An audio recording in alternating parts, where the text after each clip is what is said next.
monsieur pose la question. Alors, l'association dans laquelle monsieur Kassongo veut faire son projet, c'est une association. Non, pas monsieur Kassongo. Bon, l'association dans laquelle il veut faire son projet se trouve en ville. Et les bénéficiaires sont en campagne. Monsieur Mbongo, hein? Oui. Donc, les membres de l'association, c'est-à-dire le bureau, ils se trouvent en ville et les problèmes qu'ils veulent résoudre, c'est en campagne. Et la vidéo qu'ils vont faire, comment ils vont faire la vidéo? Je vous laisse intervenir pour répondre à la question de monsieur. Hein? C'est un cas d'école. Monsieur Kassongo, est-ce que c'est par rapport à la question de monsieur Mbongo? Oui, oui, oui. Allez-y, on vous écoute. Ah, ok, d'accord, c'est bon. En guise d'une organisation peut-être nationale ou internationale, il est censé d'avoir les points focaux dans des milieux ruraux, par exemple dans des territoires, dans des villages plus développés. C'est par exemple, nous, étant chez Code contre le paludisme, je suis un coordonnateur provincial, mais je ne peux pas vous dire que je ne peux pas avoir des vidéos de mes points focaux dans des territoires ou dans des zones de santé rurales qui doivent travailler pour la lutte contre le paludisme dans l'objectif d'atteindre 0 palud d'ici 2030. Donc, ils sont là, ils travaillent. Pour avoir leur vidéo, c'est trop simple. Il suffit que si il y a le projet, vous convoquez une réunion. Google Meet, par exemple, comme on est ici, WhatsApp, tout ça, vous les expliquez que non, il y a telle affaire, tout ça, nous voulons faire ceci. Avec votre engagement, ce que vous êtes en train de faire localement, la sensibilisation communautaire, les activités bénévoles, nous avons besoin des vidéos. Tous les points focaux. Par exemple, la province du Kassai oriental a 5 territoires. Donc, j'ai 5 points focaux dans des territoires. Et à part, ils ont aussi leurs points focaux dans des villages ou dans des zones de santé rurale. Donc, ils doivent recueillir des vidéos à partir de toutes ces personnes-là, tout ça, et m'envoyer, moi, étant leur coordonnateur provincial, je peux faire un dossier directement, je peux vous envoyer pour que vous voyez et puis vous pouvez juger ça, étant une organisation bien organisée. Donc, c'est un peu ça ce que je voulais, par rapport, répondre à sa question. Monsieur Kassongo, vous êtes un homme du terrain. Vous venez de répondre à une question qui vient depuis des mois et des mois et des mois. Vous venez d'y répondre de façon magistrale. Ça démontre que vous êtes un homme du terrain. Bravo. Franchement, bravo. Monsieur Cordy? Oui. Voilà, je pense que sa question aussi c'est très facile. Parce que dans nos communautés aujourd'hui, nous avons les MOZO. MOZO, c'est agent mobilisateur. Donc, oui. Chaque communauté aujourd'hui, chaque secteur aujourd'hui a des MOZO. Par exemple, s'il y a les vaccinations à faire dans les communautés et que lui, il est au centre-ville, n'arrive pas à atteindre la communauté, mais c'est très simple. Chaque communauté a des sensibilisateurs. Donc, ces sensibilisateurs-là peuvent capter l'image de chaque activité dans chaque communauté et remonter l'information. C'est toujours comme ça. Parce que nous, généralement, nous avons des sensibilisateurs auprès de la communauté. On prend un membre de la communauté, on prend un membre influencé de la communauté, on le prend comme sensibilisateur. Maintenant, si nous avons besoin de faire les activités maintenant, on vient voir le chef secteur. Le chef secteur maintenant appelle maintenant le gars maintenant. Le gars vient maintenant, on explique maintenant, par exemple, demain, il y aura la vaccination demain. Donc le gars soit aujourd'hui à 18h ou à 19h, il sensibilise la communauté. Il dit bon, demain ne partez pas au champ. Il y aura telle équipe qui vont venir maintenant pour faire la vaccination. Donc il y a tout ça. Donc moi je pense que c'est quelque chose qui n'est pas si grand comme ça. Et puis c'est très facile. Maintenant, et puis il y a les points focaux. Chaque chose a des points focaux. Il y a les points focaux et il y a les gens, et il y a les membres de la sensibilisation. Le point focaux et l'agent sensibilisateur maintenant peuvent se rencontrer maintenant, faire l'activité avec la communauté. Maintenant, si l'activité est faite maintenant, ceci peut prendre maintenant la photo, maintenant remonter maintenant les images maintenant à lui maintenant en tant que chef de l'association ou chef de l'ONG. Donc moi je pense que ça, il n'y a pas un grand problème à débattre ici. C'est très simple et c'est facile aussi encore. Je suis tellement content des réponses que vous donnez aujourd'hui. Vous voyez, c'est ce genre de dynamique que nous voulons mettre en place pour que tous les experts de l'Afrique qui sont habituellement dispersés dans tous les coins, qu'on vienne ensemble pour pouvoir trouver des solutions faciles à des problèmes pertinents.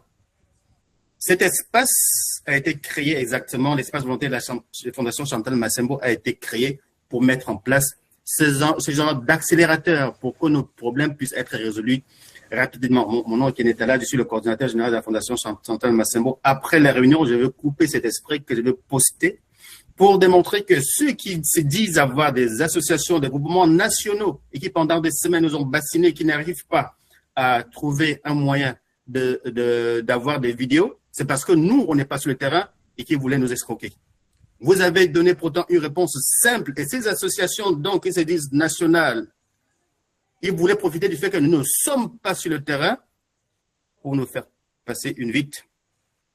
Je suis désolé du terme, mais franchement, je suis content de votre implication. Je suis content que chacun ait pris le temps d'écouter ce qui est dit. Vous avez de façon tellement rapide donné une réponse pertinente, facile pour tous ceux qui seraient des porteurs de projets et qui feraient face au même problème.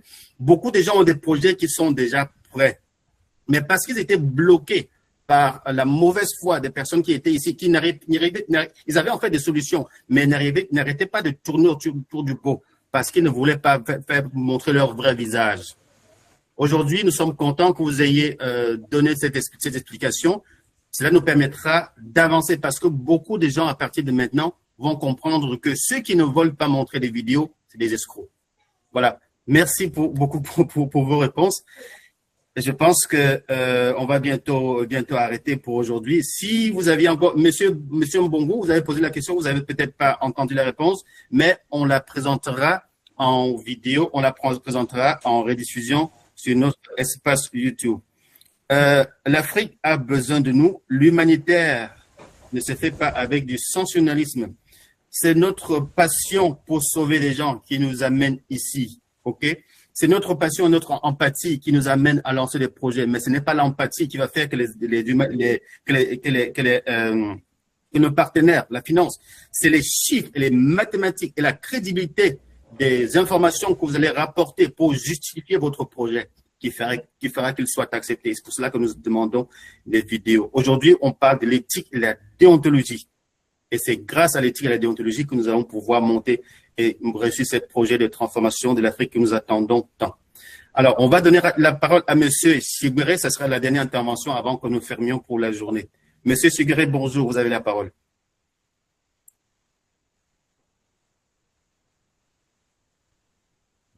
Monsieur Pascal.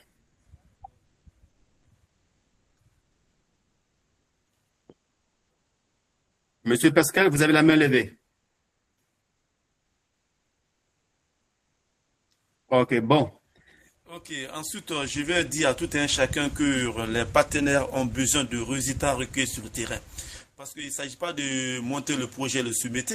Vous pouvez monter le projet peut être financé. Maintenant, si vous n'arrivez pas à rapporter maintenant le résultat obtenu sur le terrain, maintenant, ça ne devient pas un projet maintenant, ça vient de l'anarque maintenant. Et finalement, prochainement maintenant, vos projets ne seraient pas financiers. Donc, le partenaire a besoin de résultats obtenus sur le terrain et les justificatifs. Donc c'est ça le problème aujourd'hui en Afrique. C'est ça qui fait qu'il y a beaucoup de gens qui perdent la crédibilité complètement avec certaines institutions aujourd'hui. Les institutions financent le projet et ils n'arrivent pas à remonter les résultats que les partenaires veulent sur le terrain. Et ça devient compliqué aujourd'hui. Imaginons qu'on vous dit aujourd'hui qu'il y a eu 5 000 enfants vaccinés de malaria. Et on sort sur le terrain, on trouve que oui, dans les 5 000 enfants, il n'y a eu que 4 000 flacons utilisés et 3 000 enfants ont été vaccinés. Donc, vous voyez comment ça devient. Ça devient un peu compliqué. Donc, on veut réellement le résultat obtenu sur le terrain qui va satisfaire les partenaires. Et ça, maintenant, le projet sera financé. Donc, on vous demande, soumettez vos projets avec un bon résultat à l'appui. Mais si vous soumettez le projet est financé et le résultat n'est pas à l'appui, ça devient très sérieux. Ça devient très, très sérieux. Donc, on vous en prie, on vous demande des doléances. Ceux qui vont soumettre leur projet et que leur projet serait accordé, financier, donc on leur demande d'apporter un bon résultat sur le terrain. C'est ça que j'ai à vous dire. On ne pouvait pas mieux résumer que ce que vous venez de faire, Monsieur Camara. Je vous remercie beaucoup. Alors, nous sommes prêts à annuler tous les partenariats associatifs avec des personnes qui ne sont pas capables de nous donner une bonne crédibilité. OK? On ne peut pas financer des projets pour des personnes qui sont des figurants ou bien des personnes qui ne sont pas capables juste de respecter les conditions élémentaires. Voilà. Respectez ces conditions, nous allons pouvoir soumettre votre projet aux financiers. L'argent est là, venez le prendre. Il y a des personnes qui souffrent. Il y a des enfants qui ne sont pas capables d'aller à l'école. Il y a des mamans qui vont accoucher à la maison au lieu d'accoucher dans les hôpitaux. Pourtant, nous avons de l'argent à vous donner pour pouvoir monter ces projets. Il y a des parents, il y a des vieux qui souffrent dans des coins isolés tout seuls. Des personnes âgées qui sont isolées parce que personne ne pense à eux. Il y a de l'argent pour cela. Mais nous sommes fatigués de perdre notre temps avec des gens qui sont des escrocs, qui viennent nous raconter n'importe quoi ici parce qu'ils savent que nous sommes pas sur le terrain. Nous ne sommes pas sur le terrain, mais on n'est pas sur le terrain là où vous êtes, mais on connaît quand même le terrain parce qu'on a quand même 20 années d'expertise dans le domaine de financement des projets humanitaires. On est ici pour accompagner tout le monde. N'essayez pas de passer à travers les mailles. Donc, pour ceux qui sont ici pour perdre notre temps, vous pouvez quitter la fondation et laisser l'espace à ceux qui veulent le prendre. Voilà. Merci à tous. Il n'y a pas de limite de financement. Je viens de voir un message qui est passé. C'est quoi la limite de financement? Ne vous occupez pas des limites de financement. Occupez-vous de la crédibilité des éléments de base que l'on vous demande. L'argent ne sera pas jamais un problème. C'est votre crédibilité, votre éthique, votre déontologie qui fera en sorte que votre projet puisse passer. Et nous avons demandé à tout le monde, faites des petits projets, faites des micro-projets, soyez capables de le défendre. À partir du moment où ce projet va réussir, cela démontrera que vous avez la fiabilité que l'on demande pour pouvoir monter à une autre étape. Donc, là, monsieur Ankobeke, l'argent n'a jamais été un problème de notre côté. L'argent n'est pas un problème de notre côté. C'est votre crédibilité et la solidité de votre projet avec les chiffres, les mathématiques et les données avec lesquelles vous allez accompagner qui feront en sorte qu'il soit financé ou pas. Alors, voilà. Nous avons fini pour aujourd'hui. Merci à tous. Merci pour votre explication. Oh, monsieur Ankobeke voulait prendre la parole. Ça sera la dernière prise de parole. C'est la dernière prise de parole. Excusez-moi. Cette fois-ci, ce sera vraiment la dernière. Monsieur Ankobeke. Merci beaucoup. Merci beaucoup de m'avoir accordé la parole. C'est avec un plaisir. Excusez-moi de vous prendre. Oui, c'est avec plaisir de prendre cette parole. Oui. Et pour la première fois, je vous ai suivi un peu plus longtemps. Et je suis très content de voir que vous prenez de bonnes initiatives concernant le financement des projets. En tout cas, je suis spécialiste en gestion de projets et j'ai une entreprise individuelle que je fais les